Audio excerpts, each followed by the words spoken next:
What's up YouTube? Kainu back here again for another video. Today we're going to be taking a look at the Sony a5100 and the iPhone 13 Pro Max and a little bit of a show off. This is going to be for an indoor YouTube/Twitch setup, but let's get into it. But before we start, which one do you think is what? This is number one.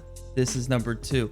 Drop it down in the comment section on which one you think is the Sony a5100 and which one you think is the iPhone 13 Pro Max.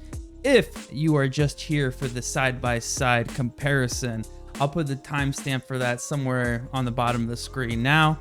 And then all links will be down in the description if you do want to pick one of these babies up. And then don't forget to like, comment, and subscribe. Without further ado, let's hop in the actual video. Okay, let's talk about the specs / the features of the Sony a5100. So the price of the Sony a5100 could be anywhere from $250. So I've seen it go all the way up to $700. It's crazy right now. Some of these streamers recommended it, and then everybody wants it now.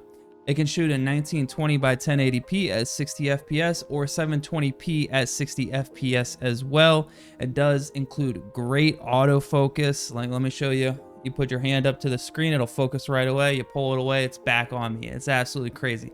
The ISO is 100 to 25,600. And then it does shoot in RAW format. What else do I have here? It has an internal mic, but no jack. And then it shoots in XAVC-S, AVC HD, and MP4. And then it also has an external HDMI cord that you can plug into a capture card and run it into your computer. And then you do need a dummy battery to run it into your computer as well to power it. You can shoot for probably about 30 minutes with just the Sony battery itself, but it's much better to have a dummy battery.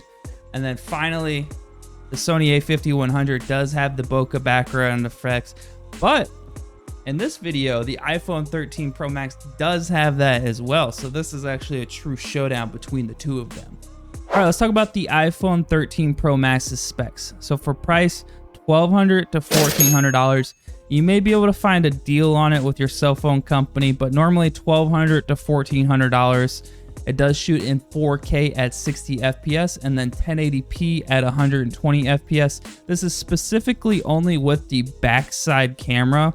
With the front side camera, what I'm using now, I'm shooting with cinematic mode because the highest you can get with cinematic mode is 1080p 30 FPS. So there's no real reason to use the back camera. So what is cinematic mode? Cinematic mode is this blurry background. You see how my light bulb right there is blurry? That is cinematic mode. And this is going to give you more of a professional effect. The iPhone 13 Pro Max does shoot in HEVC, H.264, and ProRes resolution.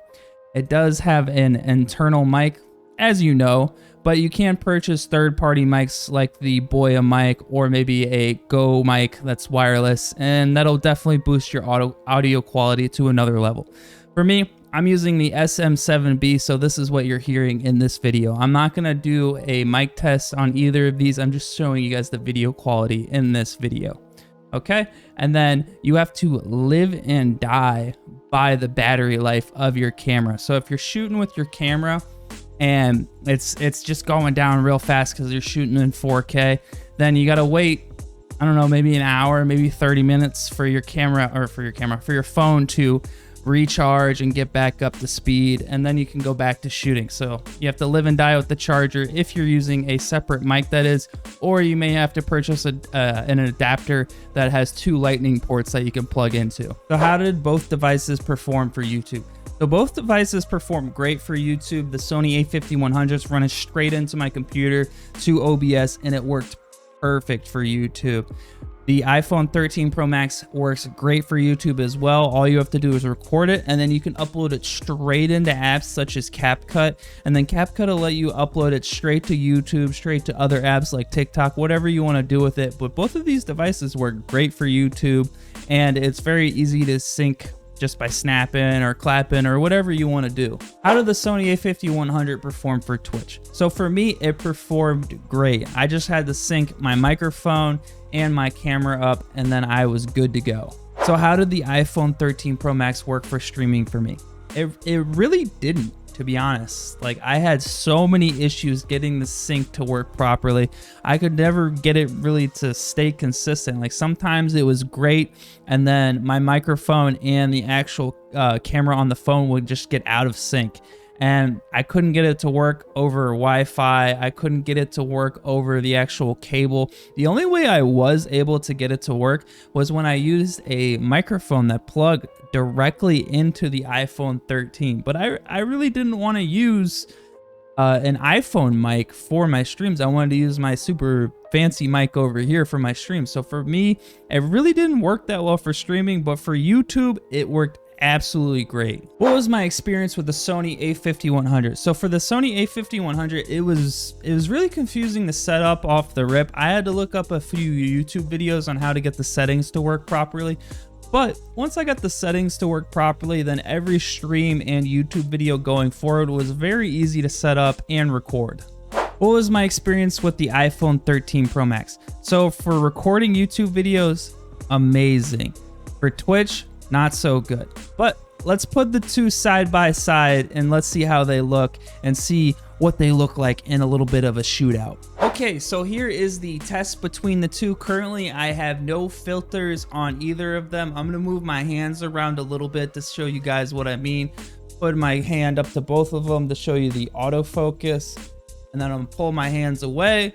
And then this is the example with no filters on either of them. We're gonna move it on over to the example with filters on them. So here is the test now with filters added and some color correction added.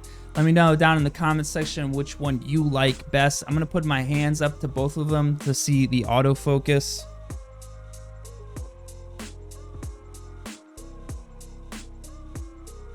All right, and then now I'm pulling my hands away and it's focused back on me.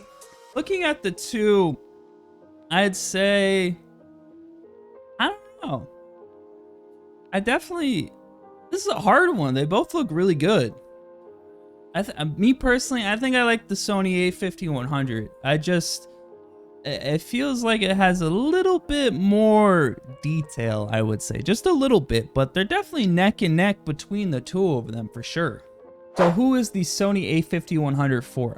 So I would say it is great for any content creator who is approaching 1,000 subscribers, followers, whatever on any platform, TikTok, YouTube, Twitch. Anybody who's getting ready to go over that hump of 1,000 people following them and they just want to up their quality to the next level. I think this is the camera that they should get. Maybe if you can't get it for a decent price, I would say for less than probably $400, I wouldn't get this. But if you can get a great deal on it, this is definitely the camera to pick up for any content creation. So who is the iPhone 13 Pro Max for? So I'd say the iPhone 13 Pro Max is great for a beginner YouTuber. If you just have this phone just by default, I wouldn't go out and specifically purchase this phone for YouTube. If you have even like an iPhone XR or maybe even an iPhone 8, it would be perfect for starting a YouTube channel. But any iPhone is great for starting a YouTube channel. You can just record and then throw it over to CapCut and you're good to go. For Twitch though, I would recommend picking up a Logitech C920. It's a pretty cheap webcam and it's just gonna work a lot better with the syncing of your microphone with the actual camera, and you're not gonna have that issue when you go to stream.